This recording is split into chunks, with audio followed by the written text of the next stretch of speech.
Ever since 2015 up to today, there was something that has always bothered me and the community. Where do the mini games take place? This has been a thing that has bugged me. So, in this video, I am going to tell you where it takes place and the reasons behind it. So, let's begin. Well, let's be honest. The minigame starts with our character locked in the room. However, if you go over to the plushies, this text pops up. Quote, "These are my friends." End quote. Now, you think this is just what kids do. They do say to their plushies, are their friends, but once you play the minigame more and more, you will see something very strange about it. The plushies represents the missing children incident. If you haven't watched part 1 of this, I've explained why the Fredbear plush is Cassidy. So if you haven't watched it yet, then I suggest you watch it first before you watch this one. So it is no doubt that the Freddy plush represents Gabriel, the Bonnie plush represents Jeremy, the Chica plush represents Susie, and the Foxy plush represents Fritz. At the end of the minigame, it is revealed that they are just more than plushies. The Fredbear plush says this, quote, "We are still your friends. Do you still believe that? I'm still here." The fact that the Fredbear plush said "we," it is indeed telling us that the speaker in the Fredbear plush is supposed to be the 5th child, aka Cassidy. But the plushies are not the only evidence. There is more.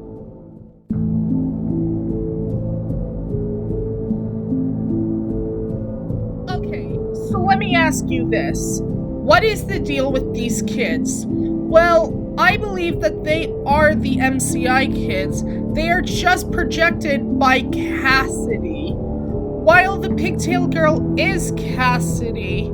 So I'll go over them one by one. So the balloon kid's appearance looks a lot like Balloon Boy. The toy collector girl has the toys of the original 3, because if you notice it, none of them have rosy red cheeks, except for Mangle. But her Chica toy is missing a beak. That clearly means that she possesses toy Chica. The plush trap kid most likely possesses toy Bonnie, and the laughing kid possesses toy Freddy because of the white pupils not present on the Freddy mask, which is exactly of what toy Freddy has. The minigames are a bit creepy.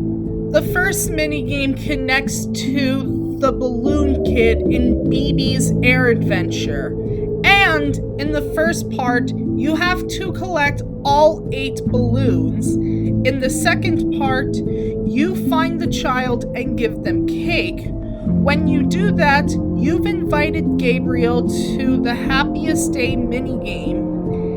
And the third minigame is connected to the toy collector girl in Chica's party. You have to feed the children in the minigame and then give the child the cake. When you do that, you've invited Susie to Happiest Day. The animatronics are connected to stage 01, and you have to find the child and do the same thing. Once you do that, you've invited Fritz to the Happiest Day minigame. The shadows are connected to Shadow Bonnie's minigame. You explore every minigame that you play and find the child and do the same thing, and once you do that, you've invited Jeremy to Happiest Day. Now, To get the cake, you have to play Mangle's quest, which is connected to the Mangle toy in the empty girl's bedroom. Now, why is this brought up? Well, this is because the minigames are connected to bite victims' memories. Also, the code for Mangle's quest is top left, top right, bottom right. Now, why is this important? Well, if you haven't noticed, the 4-button code is a connection to the victims in Gifts, Gifts, Give Life. Chica is top left, Bonnie is bottom left, Freddy is top right, and Foxy is bottom right. This is the order that the kids died. It is telling us that Scott planned the order since Five Nights at Freddy's 2. Now, speaking of Five Nights at Freddy's 2, I want to talk about it. Now, I did say that the kids are the Save Them kids, but the minigame proves that they are the MCI kids still alive. So, they are still alive, right? Well, this is where Five Nights at Freddy's 2 comes in. On night 2, Phone Guy said that they used the older models as parts for the toy animatronics. Listen to this message from Phone Guy and you will get it. So just a quick note, I want to thank this YouTuber for pointing out this evidence that supports MCI 83. And yeah.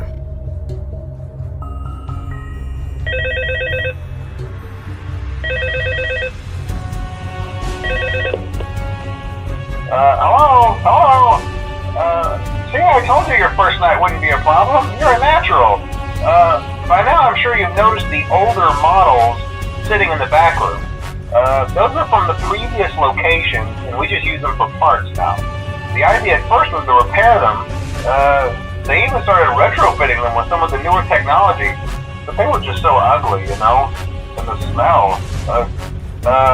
So the company decided to just go in a whole new direction and make them super kid-friendly. Those older ones shouldn't be able to walk around, but if they do, the whole Freddy head trick should work on them too, so whatever. I loved those old characters. Did you ever see Foxy the Pirate? Oh wait, Foxy. Oh yeah, Foxy. Hey listen, that one was always a bit twitchy. I'm not sure if the Freddy head trick will work on Foxy.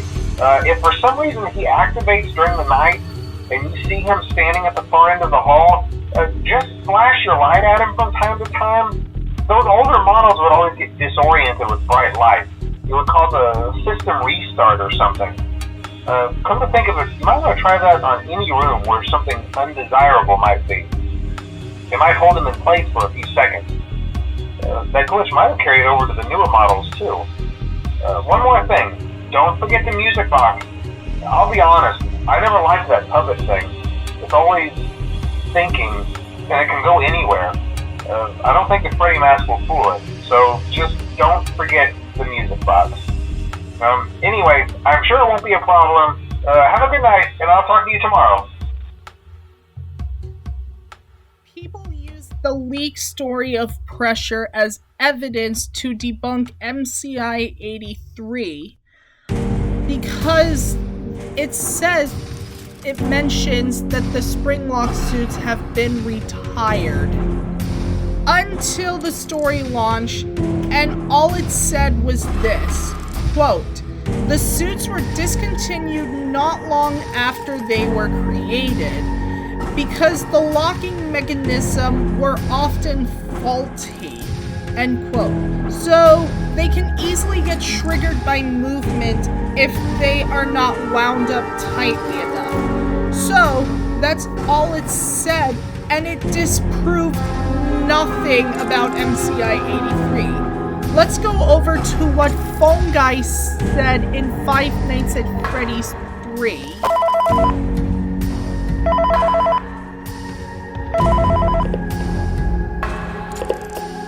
Hello. Welcome to your new career as a performer/entertainer for Freddy Fazbear's Pizza. These tapes will provide you with much needed information on how to handle/climb into/climb out of mascot costumes. Right now we have two specially designed suits that double as both animatronic and suit. So please pay close attention while learning how to operate these suits, as accidents, injuries, death, irreparable and grotesque maiming can occur. First, we will discuss how to operate the mascots when they are in animatronic form. For ease of operation, the animatronics are set to turn and walk towards sound cues. An easy and hands-free approach, making sure the animatronics stay where the children are for maximum entertainment crowd-pleasing value. To change the animatronics to suit mode, insert and turn firmly the hand crank provided by the manufacturer. Turning the crank will recoil and compress the animatronic parts around the sides of the suit, providing room to climb inside. Please make sure the spring locks are fastened tight to ensure the animatronic devices remain fixed. We will cover this in more detail in tomorrow's session. Remember to smile. You are the face of Freddy Fazbear's Pizza. As one guy was making this tape, he was referring to the original Freddy's, where the spring locks were first introduced. And he also tells the employees on how to wear them properly and how they work.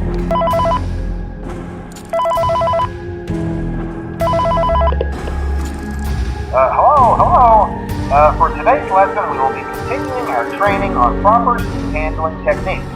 When using an animatronic as a suit, please ensure that the animatronic parts are tightly compressed and fastened by the spring locks located around the inside of the suit. It may take a few moments to position your head and torso between these parts in a manner where you can move and speak. Try not to nudge or press against any of the spring locks inside the suit. Do not touch the spring locks at any time. Do not breathe on the spring locks, as moisture may loosen them and cause them to break loose. In case that the spring locks come loose while you are wearing a suit, please try to maneuver away from populated areas before bleeding out, as to not ruin the customer experience.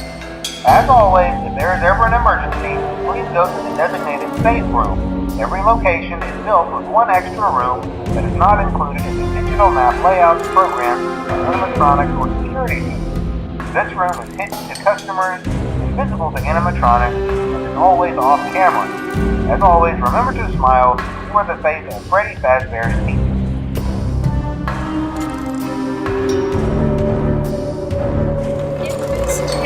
Phone Guy talks about how to not trigger the spring locks and how to speak inside of the suit. He also mentioned the safe room. He said that it is always off camera and it is invisible to animatronics. Everything was going great. People were learning how to wear the suits. Until a malfunction happened, and there was an incident, and because of this, Phone Guy updated his tapes, and this is what he said.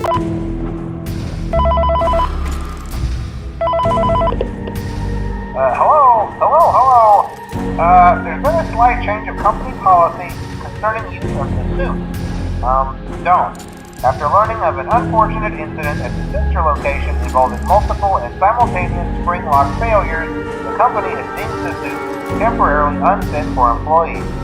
Safety is top priority at Freddy Fazbear's Pizza, which is why the classic suits are being retired to an appropriate location while being looked at by our technicians.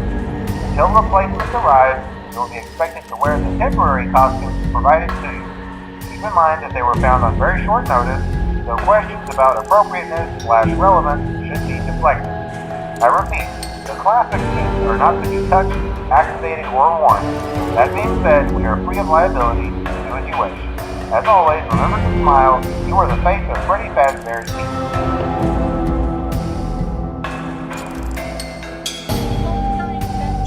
An incident at the sister location of the spring lock failures.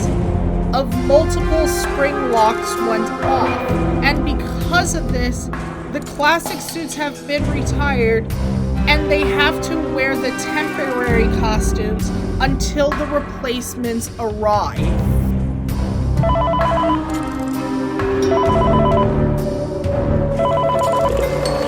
Hello. This is just a reminder of company policy concerning the safe room. The safe room is reserved for equipment other property not being currently used and as a backup safety location for employees only. This is not a break room and should not be considered a place for employees to hide and or congregate.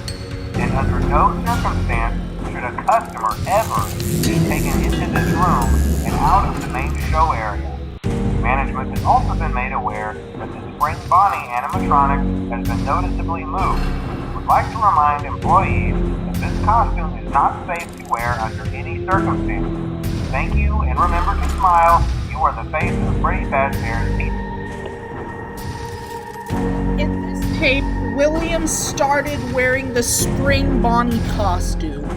The phone guy mentions the safe room again, and how it is only used for employees only. When William wore the Spring Bonnie suit, the MCI occurred. 5 kids were stuffed in the animatronics. Susie was first. She was stuffed inside of Chica. Jeremy was second. He was stuffed inside of Bonnie. Gabriel was third. He was stuffed inside of Freddy. Fritz was fourth. He was stuffed into Foxy. And Cassidy was last. She was stuffed inside of Golden Freddy. Because of this, the safe room is sealed off with a fake wall.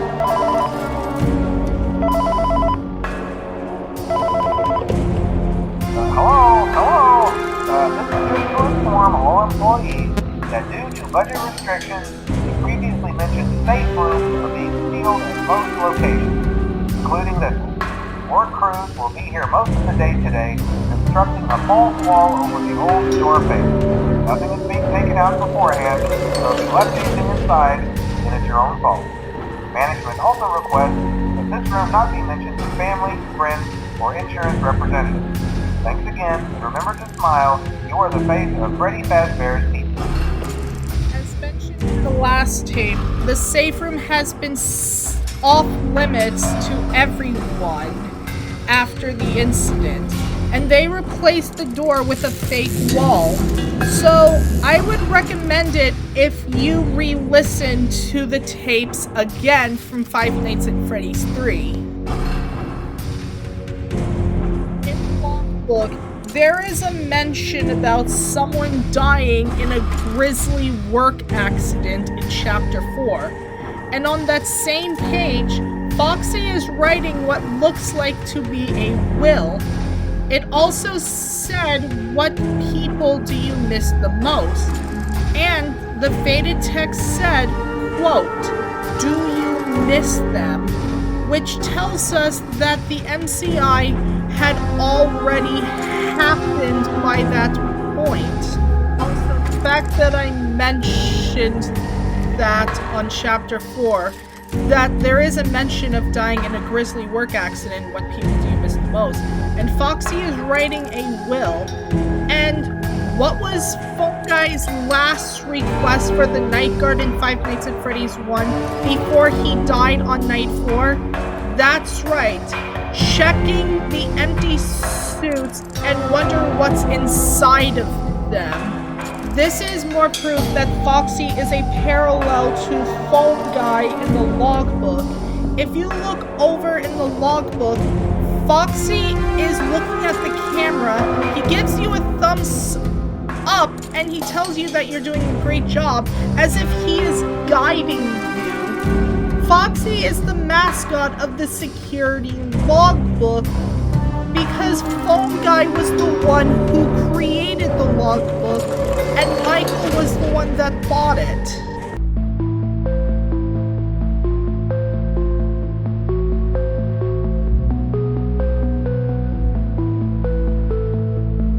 In Security Breach, we get these duffel bags that holds a lot of lore to it. However, there are some duffel bags talking about the arcades moving on their own and having glitches in them. Those arcades are the arcade in Monty Gator Golf, 2 Balloon World arcades, Chica's Feeding Frenzy, and 3 Princess Quest arcades. Now, I'll tell which of them are connected, minus the arcade and Gator Golf. Okay, so obviously, Balloon World is connected to BB's Air Adventure, and there are 2 of them in the building. One can be found in the secret room of Fazbear's Theater, and the other one can be found in the room where the Afton boss fight is located. This is a callback of how in Five Nights at Freddy's 3, you have to play it twice in order to complete it. Chica's feeding frenzy is connected to Chica's party, because in that minigame, you have to overfeed the enemies in order to get a high score. The only way to play it is that you have to go in the files to play it. And feeding the target is a callback of giving the children the cupcakes. The 3 Princess Quest games are a callback to Mangle's Quest, Stage 01, Shadow Bonnie's minigame, and Happiest Day. I'll save the Mangle's Quest connection last because that will be important later. Right now, I want to talk about the first 3. The thing that makes it connected to Shadow Bonnie's minigame is because of the glitching rabbits attacking you, and the fact that there are in 3 of them. It is a callback to Shadow Bonnie's minigame, where you go to the previous minigames that you've already played before. The Stage 01 connection is most likely in Princess Quest 3 because it is VR Help Wanted in reverse, where Glitchtrap had mind-controlled Vanessa, which means that we are reversing his actions. I am saying this because the code to get to the Stage 01 minigame is the hex code for purple backwards, and its connection to Happiest Day is in the Redeem Vanny ending, because in the 3rd Princess Quest, you have officially killed William in the Glitchtrap virus, and that sets Vanessa free. And this is what we are gonna get in the future, where William is finally dead and the children can finally be put to rest.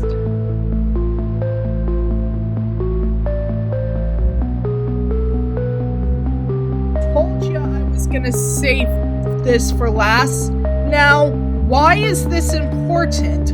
Well, this is because of not only the title is a parallel to it, but it also tells us about the Mangle toy in the girl's bedroom. Now, I mentioned earlier on how to access it, and I also mentioned about its connections to Gibbs Gifts Give Life. And this is important because that order is the same order of the death of the children. And it also tells us of how the princess is Cassidy. Now, even though it is changed to princess in the files or source code, that doesn't mean that Cassidy Princess is debunked. There is still evidence of Cassidy being the princess. For one, the princess has a shadowy version of herself. That is a callback to Shadow Freddy. 2, the old man tells Cassidy that it is time to sleep at the end of 2. And that is a callback to Old Man Consequence's line in Ultimate Custom Night. 3, the music is called Caught in a Loop. And the end of Princess Quest 2 ends where the first one started. However, the 3rd one is the only Princess Quest game that doesn't play that soundtrack. So, there you go. The princess is 100% Cassidy. Also, just a brief mention about the VR DLC Curse of Dread pair, that the banner says Fall Fest 83. 3, and that DLC has some connections to Five Nights at Freddy's 4. The fact that it says Fall Fest 83 is telling us that the bite took place somewhere in October. And when I looked it up of October of 1983 in Hurricane Utah, it is up to 60 degrees at the most. So yeah, I think it's a possibility that sometimes the temperature couldn't be accurate.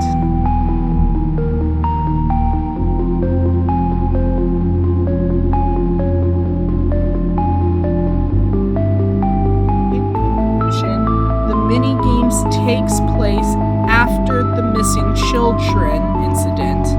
I hope you enjoyed this video, and make sure to give it a like, comment, subscribe, and turn on the notification bell so you won't miss any more uploads, and stay tuned for part 3. Bye guys.